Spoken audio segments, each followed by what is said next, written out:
Nanguha naman nga pala ako ngayon mga ka-dreamers ng uod. Sobrang lalaki nga pala ng uhod na ito. Bale larva pa nga lamang iyan mga ka-dreamers. At kapag lumaki naman ay magiging isang salago. Ang uhod nga na ito ay kinakain at ang madalas kumakain ay mga mangyan. Kaya naman ngayong araw ay aking susubukan. Malayo pa nga lamang ako ay tanaw ko na kung saan ako makakakuha niyan. Batay kasi sa mga napanood ko ay nakukuha raw ang mga uod na yun ay sa puno ng niyog. Ay saktong-sakto naman mga ka-dreamers ay narito kami sa nabili ko nga lote. Para kasing kamakailan lamang ay nakakita kami rito ng puno na tumba. May mga lawlaw na nga pala na tuyo na palapa ng niyog. Kaya naman pinagtatalas muna nitong aking bayaw. Abay sa sobrang sweet ko ay pinagkakagat pa ako riyan ng guyam. Charot. Nakita ko na nga pala mga ka-dreamers ang puno na tumba. Napakalaking puno ng buli. Ay medyo bulok na nga pala ito kaya naman aming titignan kung may uod nga ba. Sapagkat ang uok nga ay hindi lamang naman matatagpuan sa bulok na puno ng niyog. Kahit saan nga na puno ay mayroon basta bulok. Subalit kahit napakalaki nga ng puno na ito ay napansin namin wala naman palang uok na laman. Medyo natatakot nga kami kasi baka mamaya iahas lamang ang laman nito. Kaya naman pumunta kami rito sa isa ko pang lote. Pero hindi iyan mismo mga ka-dreamers yung lote ha. Yan ay kapitbahay lang nung lote. Bigla nga pala akong natawa rito mga ka-dreamers.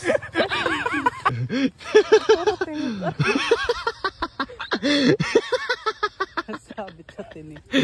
Ano ka ngayon? Sumabit kasi sa tinik yung damit ni ate. Hindi niya napansin dahil busy siya sa pagkuha ng video. Ay sa mga nagtatanong nga po pala kung sinong videographer ko ay madalas si ate. Ay mabalik nga tayo mga ka-dreamers, nakakita na kami ng patay na puno ng niyog. Medyo mataas pa nga pala ito kaya naman amin na lamang pinatumba. O diba ang lakas ng loob namin? Kung makapagpatumba akala mo sariling lupa yung aking tinatapakan. Baka mamaya nanonood sa akin yung may-ari nito. Abay mabuti na iyon kaya naman dito na po ako magpapaalam sa inyo. Huy.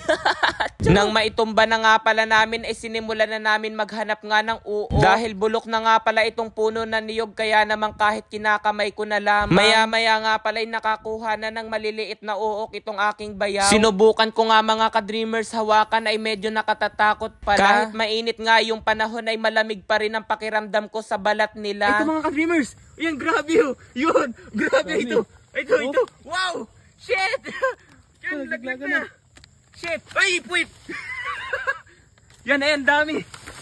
Grabe! Grabe! Ito!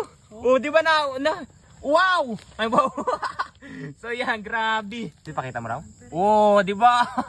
Grabe, napakalalaman nila pero nakakatakot hawakan. Grabe! Ay, ito mga ka-dreamers. Oh, ayan, ito. Oh, ayun, shit.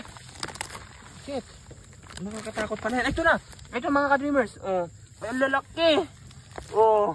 Ayan pala ang itsura niya kapag malapitan. Yan. Oh, di ba yan ang itsura niya? Lalaking uhod na rin. Shit. Ay, ito mga ka-dreamers, subukan nating hawakan. Oh, di ba? Ang lalaki. Oh. Oh, di ba? Grabe oh. Ayan oh. Ang paa niya ilan? Ang 6 na paa. So ayan mga ka-dreamers, ito na nga yung nakuha namin. Ayan, grabe, gumagalaw-galaw pa. Wow! So, ilipat natin dito. Ayan. Yay! Shit! Kakatakot.